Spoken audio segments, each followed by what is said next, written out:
In 1917, there were over 3,500 separate Jewish agencies in New York, including programs for the disabled, institutions working with at-risk children, and hospitals. That's a lot of agencies. And that makes for a lot of inefficiencies. So to make things more efficient, a group of leaders formed one federation to raise funds for the entire Jewish community and care for people in need.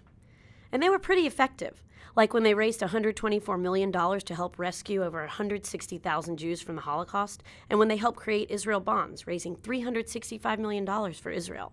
But as the Federation continued to grow after World War II, the Jewish community began to change. Slowly, Jews started gaining affluence and influence, no longer limited by the schools they could attend, the jobs they could secure, the neighborhoods they could live. But while things were moving forward in one direction, there was major concern around where the community was headed. In 1992, the National Jewish Population Study found that rates of intermarriage had reached 52%. For many, what the Jewish community had to offer was no longer compelling.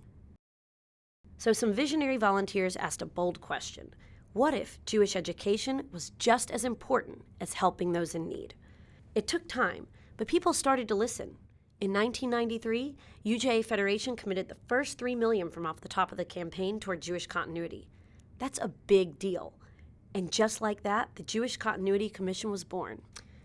At first, the commission invested in the traditional things that everyone knew had an impact on Jewish identity: camps, Jewish day schools, and synagogues. But it soon became clear that giving funds to the usual suspects wasn't enough. For the commission to truly meet the needs of a changing community, they had to innovate. That meant recognizing that a vibrant Jewish community wasn't just about continuity, it was about building a vibrant future. In that spirit, the Continuity Commission became the Commission on Jewish Identity and Renewal. COJIR changed how grants were made. Instead of funding organizations that were connected to UJA and the organized Jewish community, the commission started funding good ideas wherever they were, and this sometimes meant straying from the pack. When people thought that synagogues are of the past, COJIR thought it was a good time to fund them. When the Jewish community was focused on rescuing and resettling Jews from the former Soviet Union, COJIR invested in those Jews that decided to stay. COJIR took risks, gathered data, and made investments based on proven impact. COJIR's grant-making model was so successful that it was eventually adopted by UJA Federation as a whole. As the community has changed over the last 20 years, COJIR has continued to innovate right along with it. When the commission felt that young people were searching for Jewish meaning outside of institutional settings, COJIR started investing in entrepreneurial programs that broadened the Jewish community's reach.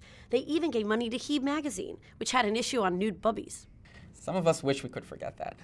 Our lay leaders were really gutsy and took major risks to decide what the Jewish community should support. They didn't just establish COJIR as one of the pioneers in Jewish education, they seeded an entire field. Today, Jewish education is a communal priority throughout the Federation system. It's hard to tell how COJIR will change during the next 20 years, but as the Jewish community changes, COJIR will surely change with it, continuing to listen, learn, innovate, and bravely lead. Here's to the next 20 years of revolution in Jewish education.